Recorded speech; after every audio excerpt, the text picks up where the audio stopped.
Greetings to all you fellow kit builders and resin heads. This is Brent Krug and I'd like to welcome you back to the Figure Kit Garage. I know it's been a while since I've been on my YouTube channel, but what I'm about to show you today is the reason why. Two commissions done for a very good friend of mine. The first one didn't take a whole heap of time. I showed him off a little bit in my last video, which was a work in progress. And the second one, it took a lot of work. So I'm going to start off with the first of these two kits, and both of these kits are based off of the film The Thing. Now the first one is based off the James Arness Thing from the, I believe it was 1955 black and white film. This kit was sculpted by Brian McGuire for Alternative Images and is entitled Who Goes There? He's roughly about 13 inches in height with the base. Came in 6 resin parts, 7 including the base, head, both hands, both arms, the base, the main body, 8 counting the wooden plank. I did have to do some repair work to this kit because if you haven't seen my last video, the area up in the upper chest from here all the way back around to here and down to about here was completely hollow, and this is a solid cast resin kit.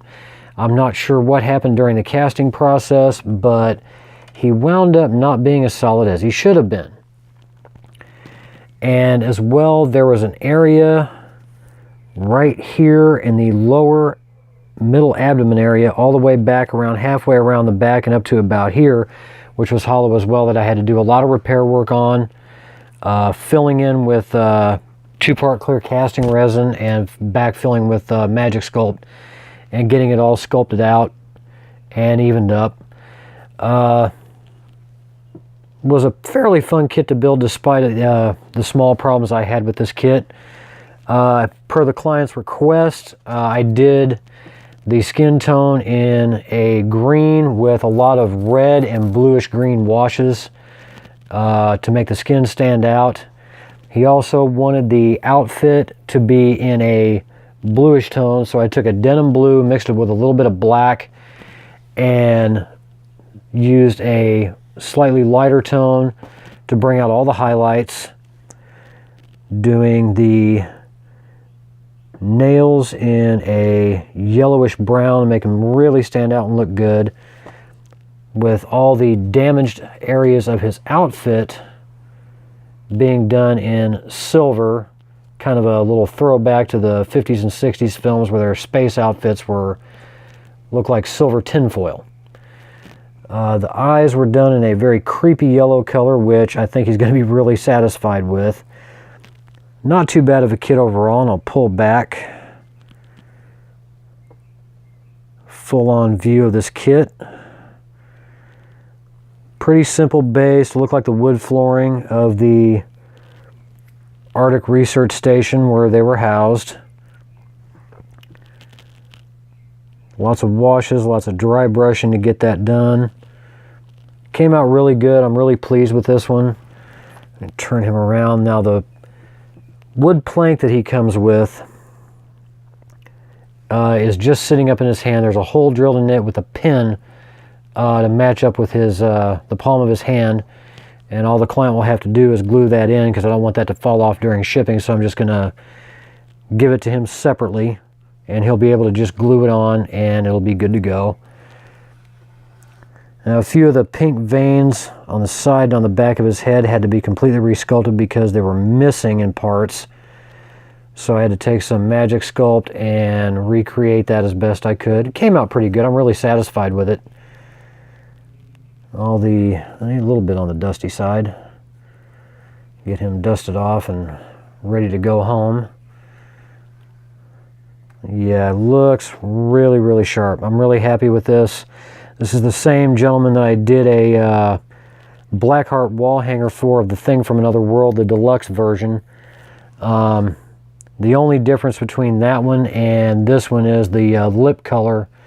He wanted a little bit different on this one because he didn't think the lips that I did on the original, the life-size bust, which he had me do in a orangish tone, would not really look good on this, so I went ahead and did him in a dark bluish green with some gray and some black washes mixed in, kind of darken him down. Really happy with it. I'm pretty sure he's going to be satisfied with it. Kind of thinged out, if you catch my drift. Got a few things coming up that I'm really looking forward to. Let me get this guy out of the way, and I will bring in our next commission piece. And this one is definitely not one you want to take home to mom. For a lot of people who are John Carpenter fans like myself, in 1982, he did a remake of The Thing from Another World starring Kurt Russell, which is one of my top 2 favorite Kurt Russell films, besides Escape from New York. And in it, instead of being a walking vegetable, the Thing could imitate any creature that it absorbed. And as one of the guys put it in the very beginning of the film, whatever it is, it's weird and it's pissed off. Well, this is the Blair Monster, sculpted by William Paquette for Alternative Images. This kit was a challenge for me to do. It had a lot of seam line issues, a lot of air bubble issues. As you can see, there's blue painter's tape on him in one certain spot on his body.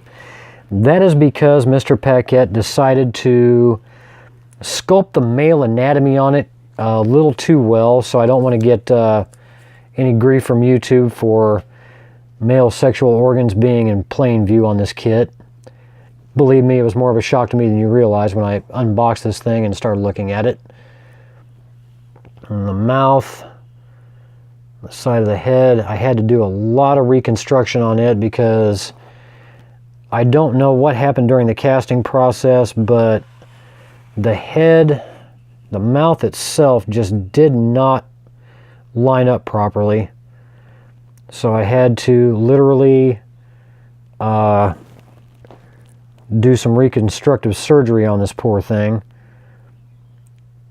Lots of tendrils. Another face sticking out of him with a mouth. Yeah, this thing was a challenge. I did a lot of translucent flesh tone with an airbrush. A lot of washes. Used no pastels on this, which for me is a first. I like to use a lot of pastels on my kits, but I decided not to. And one of the biggest things that I found with this kit was right up in here and right down in here, there was about almost 1/4 of an inch of space to where the mouth pieces did not line up with the head at all. And I wound up having to go in with Ace Epoxy Sculpt, drilling and pinning to get the upper and lower jaw lined up, re-adding in all the detail, front and back, and I'm actually pleased with how it turned out. Wasn't expecting that much of an ordeal with this thing, but as things happen, you know, kits that have been around this for this long of a time. I'm not exactly sure how long this has been out, but I don't remember having seen it within the last 5 or 6 years. Older resin kits definitely tended to have a lot of seam line problems. The front arm, I set it up to where during transport it could be removed. Use some, trying to get this stupid camera to focus. There we go. Some square brass tubing to line up with the brass tubing in the body. That way it would just slide in and out, and then pop right back in there like so. And then the dog's head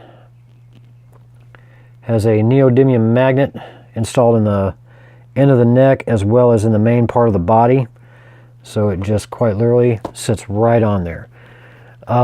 Used a lot of different paints, a lot of different paint colors, and a lot of techniques for this. A lot of transparents, a lot of semi-transparents. as well as ink washes. Everything under the sun went into making this thing look as grotesque and as alive as possible. And despite all the problems I had with this ugly character, I'm really happy with the way it turned out. And go down to the base. Very simple base. Was a little warped when it came time to do this, so I had to stick it in a pot of boiling water and flatten it out and glued it down. And then added Tamiya Clear with a little bit of transparent brown in for the blood so I could bring out the words "The Thing" really well. And then just dipped a paintbrush in Tamiya Clear paint, cranked up my airbrush to about 30 psi, and then blasted the bristles with air, and then did the blood splatters all over the snow, which I sent photos to my client and he absolutely loved it. And another first for me on this kit was doing drool. I had seen a video a few days prior to me doing this from John Fitchie of Vinceville Customs, explaining how he did his drool on one of his Venom kits that he'd done for a customer using monofilament fishing line and 2-part clear epoxy resin, which I had never done. So I decided to go ahead and do that, and with the monster's mouth I did it in Tamiya transparent yellow, which I thought was very fitting for this. I don't even know what that's supposed to be. Alligator, space monster, space alligator, what have you. But the yellow, sorry for the out of focus there. The yellow really shines through on that mouth. And dab some more in on the tongue. Then for the dog, and I'll go ahead and take him off the main body. The dog was just regular 2-part clear epoxy resin with monofilament fishing line again. And I'm really happy the way that turned out. And one other thing I had to do with this guy, talk about kit bashing at its best. The upper set of teeth on the dog, I'm going to try and get this thing back in focus. The upper set of teeth on the dog were all air bubbles. And I kept beating my head against the wall, figuratively, not literally. How in the world was I going to get teeth back on this thing? I can't really sculpt worth a hoot. And I was having problem after problem, and lo and behold, my wonderful fiance, bless her heart, comes up with some of the zaniest ideas, and she threw one at me and suggested, well, why not try and find a plastic dinosaur or monster and take the teeth from it? Well, I found a willing victim at Hobby Lobby this past weekend, and it was this guy, Spinosaurus. And needless to say, he donated quite a few teeth for this project. He's going to be gumming some of his food from here on out. But, yep, that's what this hobby is all about. If you can't find a part, steal it from something else and make it work. I was really surprised by how well that went down to fit in the dog's mouth. I'm really happy with the way it looks. It looks totally sick, twisted, demented, and evil. The body and a lot of the tendrils, well, not a lot, just parts of the main body and the monster's head and the dog, I brushed on Micromark's Micro Satin because I wanted some contrast between the body and the mouths of this creature. So I used a satin gloss for the skin to give it that slightly slimy look, and then for Blair's mouth, the monster's mouth, the dog's mouth, the mouth on the side and the mouth on the back, I used Liquitex Gloss Medium and Varnish, as well as on the fishing line, to really bring out that shine. And I'm really happy with how this turned out despite all the setbacks I had. This, with all the work, with my regular work schedule and all the work, this took me almost a good solid month to get done. I wasn't sure if I was going to make the deadline on time, but I did, and I'm really glad I did. I don't know if I would do another one of these again or not. It was a headache trying to figure out how I was going to get a lot of this stuff accomplished. The rear arm I originally had set up to be removable, but part of the problem I had with it was that it would not stay at the angle that I wanted it to be at, even though I have brass tubing in it. It wanted to fall down a little bit, so I had to resculpt part of the body and set it in there. I wound up gluing the rear arm in. But let me get these guys side by side. I found a few photos online of the main stop motion puppet from the film, and I think one of the biggest problems I had in painting it was, what does he look like? You only see it for about maybe 10 seconds on screen, and then he's gone. And some of the photos of the stop motion puppet that was done by Rob Bottin are always in the dark, so you can't really get any clear detail as to what he looks like. So I went with what I thought this thing should look like, artist interpretation. That's what this hobby's about. If you can't figure it out, just do it. So there you have it. The 1950s thing and the 1982 thing side by side. All finished and ready to go to their new home. The next time I have a video available, I've got one project that's coming up with myself and my stepdaughter. We're going to be painting awareness ribbons that we picked up at Coast Airbrush, and they're that big. They're made out of metal. Hers will be slightly smaller, but once we get those done, I'll be showing those off. And then after that, I probably won't do another. I've already got a kit picked out that I'm going to do for the Resin Maniacs online Facebook contest. No, I'm not going to tell you what it is. I'm going to keep that a surprise. But I will review whatever kits I do have coming in. I know Paul Gill is starting to cast and ship the Charles Xavier from Logan kits. I know the first 5 have been casted, and I believe are shipping out, and I think the rest of them the last of the first 10 are supposed to go out next week. So as soon as I get mine in, I will have a review video done and up for you guys to see. I'm eagerly anticipating that kit. From the photos he's shown on Facebook, the likeness that Jeff Yeager put out for that was absolutely phenomenal, and I cannot wait to get my hands on that. So that is it. Nice little show and tell from the Figure Kit Garage.